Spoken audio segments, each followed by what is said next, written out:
మన చేబ్రోలు పట్టు రైతులు దృష్టికి తీసుకొస్తున్నాను. ఇది AP state sericulture research and development institute, Hindupuram శాస్త్రవేత్తలు వీళ్ళు. పక్క రాష్ట్రాల నుంచి తెప్పించుకున్న ఈ పట్టు గుడ్లు సరిగ్గా అది గూడు కట్టట్లేదు. దానివల్ల మేము నష్టపోయాం. ఎందుకు నష్టపోయింది ఒకళ్ళు కూడా అధ్యయనం చేయాలి ఇన్ని సంవత్సరాల నుంచి అని మీరు మాట్లాడినప్పుడు ఒక్క మాట నాకు గుర్తుండిపోయి, ఈ రోజున శాస్త్రవేత్తలు మనతోనే ఉన్నారు. వాళ్ళు వచ్చి మొత్తం చూస్తారు మీ సమస్యను ఎందుకు భవిష్యత్తులో ఇలా రాకుండా ఉండటానికి.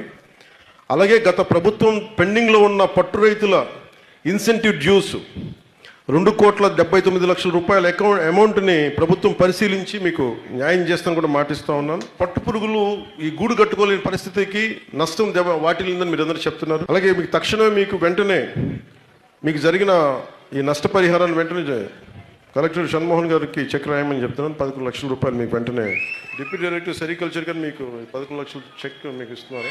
11 లక్షల తక్షణ సహాయం. మీరు అర్జీ ఇవ్వకముందే మీ సమస్యకి పరిష్కారం తీసుకొచ్చు.